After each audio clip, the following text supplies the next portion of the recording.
Hey everybody, Matthew Cooke here, founder and CEO of GTC Golf Academy, and today I'm going to show you how to play a shot on an uneven lie, and the uneven lie is where the ball is below my feet. This is quite a severe slope. I would class as quite a severe slope, or moderate to severe. I have had some bigger ones than this, but this is quite severe. So moderate to severe slope, ball below my feet, and I have an 8-iron. That's the club that I've come up with after considering my my options and my strategy.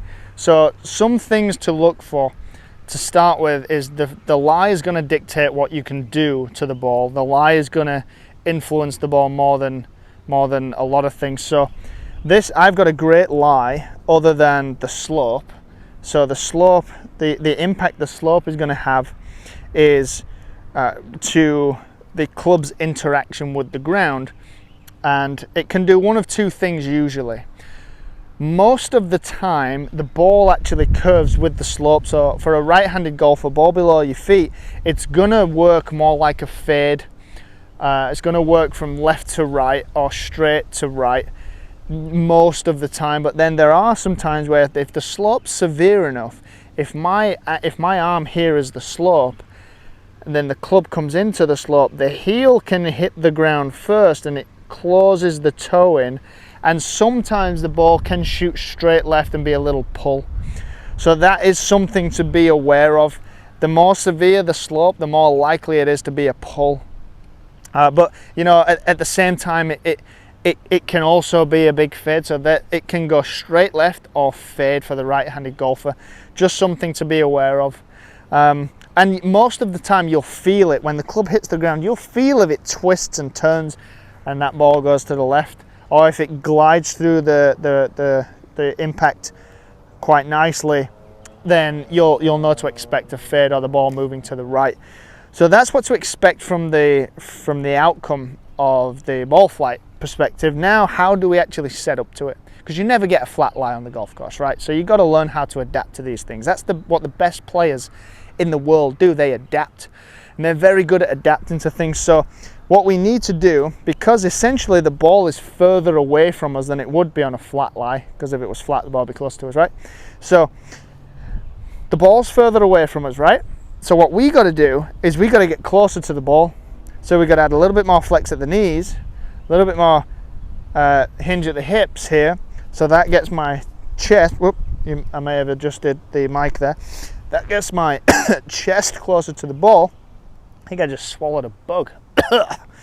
Chest closer to the ball, and now I'm closer overall to the ball. So that means that I can make my normal swing. We're not trying to change our swings here.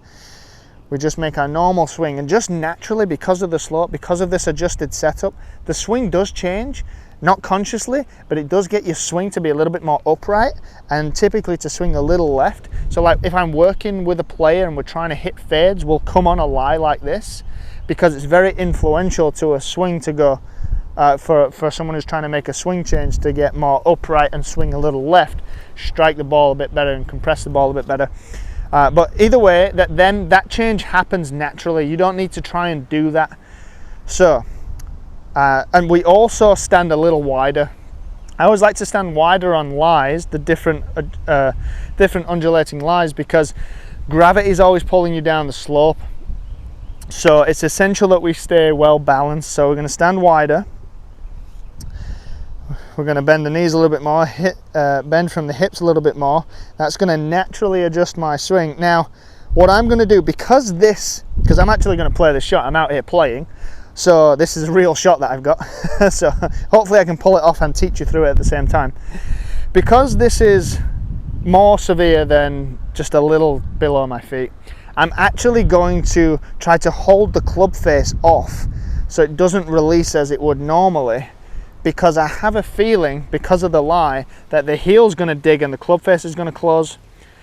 Now if I was to just swing normally, that would happen. The ball's going left, and it's going left into a spot that I don't want to pitch from, because from there to the green there's actually not that much green to work with, and you're going to struggle to get a good lie over there. I've been there before. So I don't want to pull it left. I'd rather be short right or just right, anywhere right.